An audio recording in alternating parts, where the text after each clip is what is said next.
Seorang pria duduk termenung selama ribuan tahun tanpa berbicara sepatah kata pun. Bukan karena dia tidak bisa bicara, melainkan karena dia telah muak dengan dunia fana ini. Ternyata, dia dulunya adalah dewa iblis Wuji yang tak tertandingi. Ribuan tahun lalu, kekuatan iblisnya telah mencapai puncaknya. Kultivasinya telah melampaui batas manusia biasa. Namun, hal ini justru membuat Kaisar merasa cemas. Kaisar mengirim ribuan pasukan elit untuk mengepungnya. Pertempuran itu berlangsung selama 3 hari 3 malam. Pria itu benar-benar kehilangan dirinya sendiri di tengah pertempuran. Ribuan tentara dibantainya habis-habisan. Namun, dia yang telah dibutakan oleh amarah masih belum puas. Maka, dia menyerbu ke Zhong Yuan. Zhong Yuan memulai pembantaian tanpa akhir. Namun, tindakannya menarik perhatian 8 dewa surgawi. Mereka beralasan bahwa pria itu tidak dapat mengendalikan naluri pembunuhnya, dan bersama-sama menggunakan teknik es langit ke-9, menyegel pria itu selamanya di dasar danau Dongting. Namun, di matanya, kelompok yang hanya menyandang nama dewa ini hanyalah sampah. Bagaimana mungkin mereka bisa menjebaknya selamanya? Maka, setelah ribuan tahun, pria itu akhirnya berhasil mematahkan segel dan kembali ke dunia manusia. Namun, dunia kini telah berubah.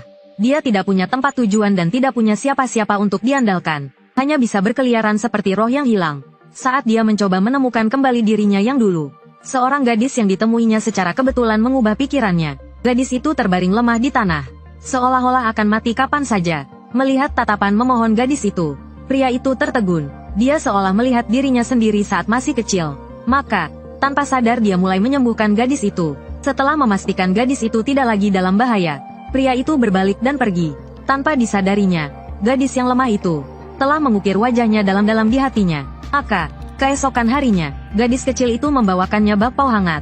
Namun, pria itu langsung menolaknya. Karena tatapan gadis kecil itu yang tanpa rasa takut, membuatnya merasakan sesuatu yang asing yang belum pernah dirasakannya sebelumnya.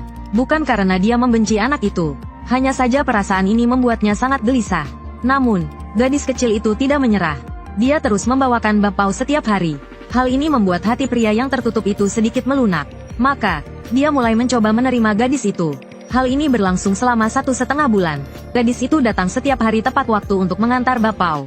Pria itu pun mulai terbiasa dengan kehadirannya. Namun tiba-tiba suatu hari, pria itu melihat gadis itu dipukuli di pasar. Dasar bocah cilik, berani-beraninya kau mencuri, kan kubunuh kau. Gadis kecil itu terus memohon ampun sambil dipukuli. Tetapi pemilik toko tidak menunjukkan tanda-tanda akan berhenti. Melihat gadis yang terbaring di tanah, pria itu akhirnya menyadari bahwa bakpao yang dibawakan gadis itu setiap hari adalah hasil curian. Memikirkan hal itu, dia langsung menendang tongkat kayu di tangan pemilik toko, lalu pergi tanpa menoleh ke belakang. Dia terus bertanya pada dirinya sendiri, mengapa dia memakan bakpao yang dibawakan gadis itu setiap hari, tanpa pernah bertanya dari mana gadis itu mendapatkannya. Perasaan ini membuatnya sangat tidak nyaman. Tapi mengapa, dirinya yang dulu bahkan tidak berkedip saat membunuh orang, kenapa harus marah karena hal ini? Entah sudah berapa lama ia berjalan. Pria itu akhirnya berhenti. Namun, pemandangan yang dilihatnya membuatnya sangat terkejut. Bukankah ini Danau Dongting, tempat ia dikurung selama ribuan tahun? Siapa sangka pria terkuat di dunia akan dikurung di tempat seperti ini? Pria itu menghela nafas panjang. Lagi pula, ia tidak akan pernah melihat Danau Dongting lagi. Namun, saat ia hendak pergi, sebuah kepala tiba-tiba muncul dari semak-semak. Ternyata gadis kecil itu mengikutinya dari belakang. Melihat gadis itu yang penuh luka, pria itu merasa bingung. Aku hanya mengobatimu sekali, kenapa kau begitu gigih? Begitu ia selesai bicara, gadis kecil itu memeluknya erat. Karena aku tidak ingin sendirian lagi. Kumohon, jangan pergi. Pria itu tertegun. Hal itu membuatnya teringat akan kesendiriannya selama ribuan tahun. Tanpa sadar, ia bertanya nama gadis itu. Namaku Xiao Hua, aku anak yang penurut. Pria itu mengelus kepala gadis itu.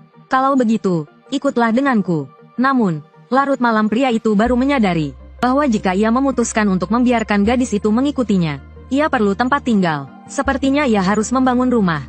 Keesokan harinya, Xiao Hua yang masih mengantuk menggosok matanya. Tiba-tiba ia melihat sebuah rumah besar di depannya. Ia bertanya kepada pria itu dengan tak percaya. Aneh sekali, Paman, kemarin di sini tidak ada apa-apa. Mendengar itu, hati pria itu berdebar. Ia buru-buru menjelaskan dengan tenang. Rumah ini sudah ada sejak lama.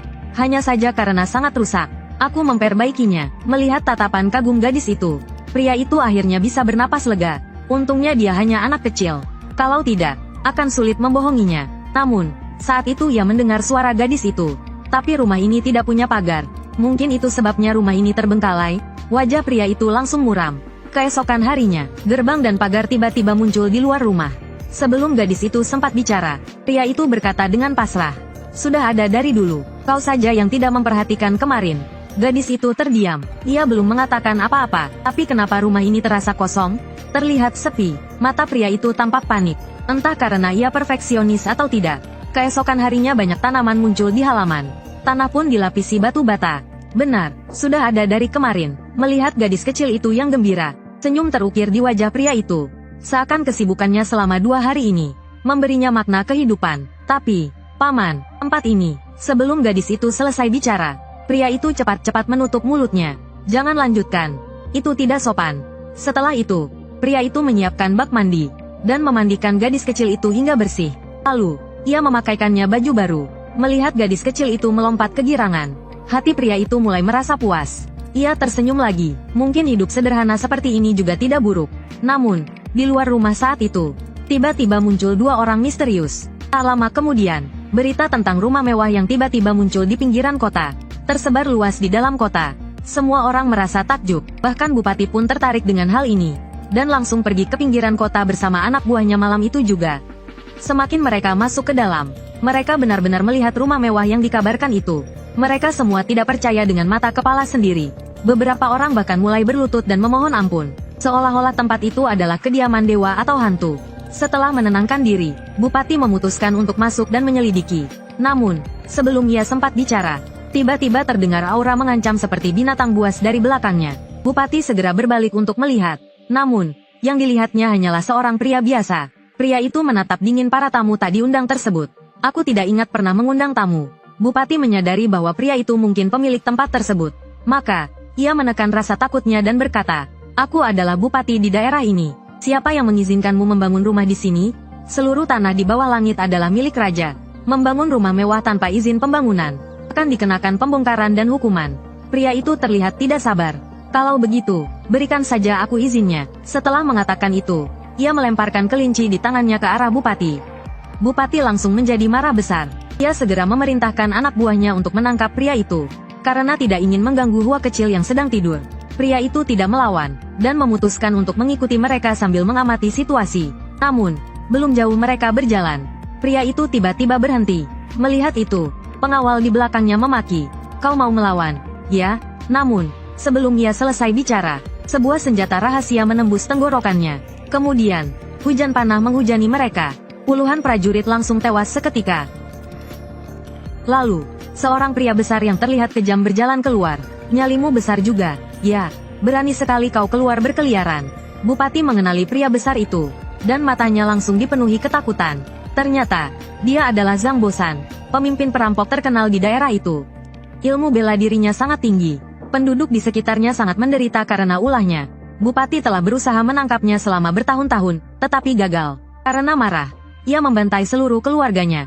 Hal ini membuat Zhang Bosan menyimpan dendam. Namun, yang tidak disangka oleh Bupati adalah, peristiwa itu sudah terjadi setengah tahun yang lalu. Dia masih menunggunya di luar kota. Bupati melirik pria yang linglung itu. Orang ini pasti tidak bisa membantu. Melarikan diri sendirian sangat sulit. Sepertinya aku hanya bisa menggunakan jurus pamungkas. "Kakak, aku salah. Kumohon, ampuni aku." Tanpa diduga, Zhang Bosan tiba-tiba meninju dadanya, lalu tertawa terbahak-bahak. "Aku sudah menunggu selama 6 bulan. Yang kuinginkan hanyalah kata-kata ini. Tentu saja aku tidak akan membunuhmu. Aku akan membuatmu tahu bahwa hidup lebih menyakitkan daripada mati." Setelah mengatakan itu, dia memerintahkan anak buahnya untuk menyeretnya pergi. Namun, pria yang biasanya diam itu, tiba-tiba berbicara dan menghentikan para perampok. "Apa rencanamu dengan orang itu?" Kata-kata ini membuat wajah Zhang Bosan muram. "Aku akan terus menyiksanya, sampai dia tidak bisa lagi berbicara." "Jadi, apa yang akan kau lakukan?" Mendengar itu, pria itu terdiam beberapa saat. Setelah mengingat jumlah musuh di dalam hatinya, dia berbicara kepada Bupati, "Aku bisa menyelamatkanmu, tapi kau harus menyetujuiku satu syarat. Jangan pernah menyinggung perkebunanku lagi." Kata-kata ini seperti memberikan secercah harapan bagi Bupati. "Jika kau benar-benar bisa menyelamatkanku, aku akan menyetujui syarat apapun." Namun, sebelum selesai berbicara, dia ditendang hingga terjatuh. Kemudian, seorang perampok keluar dari kerumunan. "Kau terlalu sombong." Setelah mengatakan itu, dia mengayunkan pedangnya ke arah pria itu, dengan senyum jahat di wajahnya. Tetapi pria itu hanya mengangkat tangannya, dan menghentakkan perampok itu beberapa meter jauhnya. Adegan ini hampir membuat semua orang tercengang. Mereka tidak pernah menyangka bahwa orang kedua di kelompok perampok itu bisa dikalahkan dalam sekejap. Zhang Bosan pun termenung. Dia menyadari bahwa pria ini lebih kuat dari yang dia bayangkan. Namun, saat ini dia sendirian. Dan dia sendiri adalah seorang veteran perang. Yang perlu dia lakukan hanyalah membunuhnya dalam satu serangan. Dengan perintah dari Zhang Bosan, lusinan perampok menyerbu pria itu. Tapi Zhang Bosan tidak pernah membayangkan bahwa hanya dalam sekejap, pria itu telah mengalahkan semua perampok. Gerakannya seperti hantu, terlalu cepat untuk diikuti mata telanjang. Jadi Zhang Bosan tidak melihat bagaimana dia melakukannya. Apakah orang ini benar-benar manusia? Naluri bertahan hidupnya mengatakan kepadanya bahwa jika dia melangkah lebih jauh, dia akan langsung mati. Jadi Zhang Bosan segera melarikan diri, tanpa niat untuk membalas dendam anak buahnya. Tapi yang tidak dia duga adalah, pria itu tiba-tiba muncul di sampingnya, dan membanting kepalanya ke tanah. Tidak lama kemudian, Bupati dan Zhang Bosan digantung di pohon oleh pria itu. Dia berkata dengan dingin kepada Bupati, "Kesepakatan kita sudah selesai. Jika kau menyinggung perkebunanku lagi, kau tahu konsekuensinya." Bupati ketakutan dan mengangguk dengan panik. Melihat penampilannya yang menyedihkan, pria itu tiba-tiba teringat perkataan Xiao Hua, "Orang-orang akan takut." Saat berbicara dengan orang lain, cobalah untuk tersenyum. Jika kamu tetap tanpa ekspresi seperti ini, pria itu pun memaksakan senyum. "Kau mengerti saja sudah cukup. Ingat, rahasiakan urusanku, ya." Saat ini, hanya ada satu pikiran di benak Xian Jin. Orang ini pasti iblis. Aku tidak boleh memprovokasinya. Kabar tentang pemusnahan kelompok bandit itu dengan cepat menyebar ke seluruh kota. Pria itu membawa Xiao Hua ke pasar, mencium aroma makanan lezat yang melayang di udara. Wajah Xiao Hua menunjukkan ekspresi penuh harap. Pria itu merogoh sakunya yang kosong. Ia baru menyadari bahwa membesarkan seorang anak membutuhkan uang. Ia memikirkan saat ia sendiri. Jika mengantuk, ia bisa tidur di mana saja. Jika lapar, ia bisa berburu. Sekarang hidupnya tiba-tiba membutuhkan uang. Membuatnya sedikit bingung. Dalam perjalanan pulang, pria itu terus memikirkan cara untuk menghasilkan uang. Namun, Xiao Hua malah berjongkok dan menggali tanah. Ternyata ia tertarik pada bunga liar di pinggir jalan, dan ingin membawanya pulang untuk ditanam. Namun, saat ia mencabut bunga liar itu hingga ke akarnya, sebuah kantong kain ikut tercabut. Saat ia hendak membukanya, tiba-tiba sesosok bayangan melompat dari hutan di dekatnya. Pisau di tangannya langsung mengarah ke Xiao Hua. Di saat genting ini, pria itu menangkap pergelangan tangannya. Lalu dengan kuat ia melemparkannya ke udara. Orang itu terbanting keras ke tanah dan pingsan. Xiao Hua ketakutan melihat kejadian itu, dan langsung pingsan. Pria itu menggendong Xiao Hua yang hampir jatuh, sambil memikirkan cara untuk menangani orang ini. Jika ia mengincar Xiao Hua, ia seharusnya menyerang dengan sekuat tenaga. Namun, sepertinya ia hanya ingin mengusir Xiao Hua. Mungkinkah ada sesuatu di dalam kantong itu? Dengan rasa penasaran, pria itu membuka kantong kain tersebut. Tiba-tiba cahaya keemasan menyinari wajahnya. Sudut bibir pria itu membentuk senyuman licik. Ternyata seorang pencuri. Aku sedang bingung bagaimana cara menghasilkan uang. Sepertinya orang ini berguna. Larut malam, pencuri itu akhirnya sadar. Saat ia melihat sekeliling dengan gelisah, pria itu tiba-tiba masuk. Tatapan pria itu membuat pencuri tersebut merasa sangat tidak nyaman. Seolah-olah ada aura membunuh yang tak terjelaskan. Pria itu tiba-tiba duduk di sebelahnya. "Seharusnya kau mati oleh pedangku. Tapi kau masih hidup. Kau tahu kenapa?" Pencuri itu bingung dengan pertanyaan tersebut, dan tidak tahu harus menjawab apa. Melihat itu, pria tersebut melanjutkan. "Menurutmu, berapa harga nyawamu?" "Setidaknya 1 juta tael, kan?" Wajah pria itu menunjukkan senyuman. "Kalau begitu, nyawamu seharga 1 juta tael. Ditambah 1 juta tael karena kau mencoba membunuh Xiao Hua. Totalnya 5 juta tael. Jika kau masih ingin hidup, serahkan uang itu." Melihat tatapan mata pria itu yang penuh niat membunuh, si pencuri tidak berani membantah. Ia segera berlutut di hadapan pria itu. "Saya akan memberikan uangnya setelah saya mendapatkannya. Jadi tolong ampuni hidupku. Saya bersedia melakukan apa saja." Dan begitulah, si pencuri menjadi budak yang bekerja di rumah itu. Meskipun demikian, ia masih diam-diam mencari kesempatan untuk menemukan harta karun yang diambil pria itu.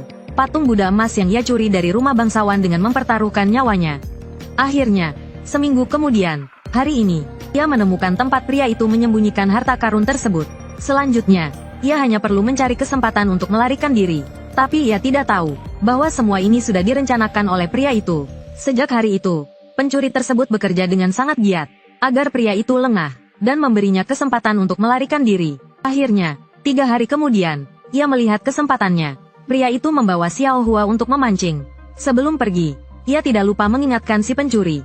"Jika kau mencoba melarikan diri, utangmu akan berlipat ganda." Si pencuri menyetujuinya dengan patuh. Tapi dalam hatinya ia sangat gembira. Setelah membawa Xiao Hua ke sungai, pria itu membuat formasi di sampingnya, yang dapat menyembunyikan keberadaannya. Aku ada urusan, tunggu aku di sini, jangan keluar dari lingkaran ini. Setelah mendapatkan jawaban dari Xiao Hua, pria itu menghilang. Sementara itu, di pasar gelap di kota, ini adalah patung Buddha emas yang tak ternilai harganya, tapi sekarang dicuri tepat di bawah hidung pangeran, dan pencurinya kabur ke Kabupaten Hulan yang jaraknya ribuan mil. Ini membuat pangeran sangat marah. Dia segera memerintahkan agar patung itu ditemukan dalam 7 hari. Jika tidak, seluruh keluarga Bupati akan dihukum mati dan diarak keliling kota. Bupati, yang baru saja menjadi pahlawan karena menangkap perampok, hampir saja putus asa saat mendengar hal ini. Tapi saat ia kebingungan, pria itu tiba-tiba muncul di belakangnya. Aku punya usulan, mungkin kita bisa bekerja sama. Sementara itu, si pencuri sudah berada di pasar gelap. Ia menjual patung Buddha seharga 2 juta tael emas. Tapi saat mereka sedang bertukar barang, seorang anak buah tiba-tiba masuk. Gawat, petugas pemerintah mengepung tempat ini. Keduanya terkejut mendengarnya. Si pencurilah yang pertama bereaksi. Ia segera mengambil emas dan melompat dari jendela. Pada saat yang sama, Bupati masuk bersama para petugasnya. Mereka segera menangkap semua orang yang tersisa. Saat melihat patung Buddha, ia sangat terkejut. Patung Buddha benar-benar ada di sini. Bagaimana dia bisa tahu? Sementara itu, si pencuri sudah melarikan diri puluhan mil dengan membawa emas. Saat ia membayangkan hidup kaya raya, pria itu tiba-tiba muncul di sampingnya. Kenapa lama sekali? Zhang San, aku sudah menunggumu sejak tadi. Si pencuri bingung. Dia tahu jika jatuh ke tangan pria ini, hidupnya takkan pernah tenang. Maka ia nekat melompat ke arah tebing. Saat ia berpikir untuk melarikan diri dengan ilmu meringankannya setelah mendarat, pria itu tiba-tiba menangkap pergelangan kakinya. Kenapa ceroboh sekali, bajumu sampai robek. Begitu pria itu melepaskannya, Zhang San kembali berlari seperti orang gila. Tapi kemanapun ia bersembunyi, pria itu dapat menemukannya dengan mudah.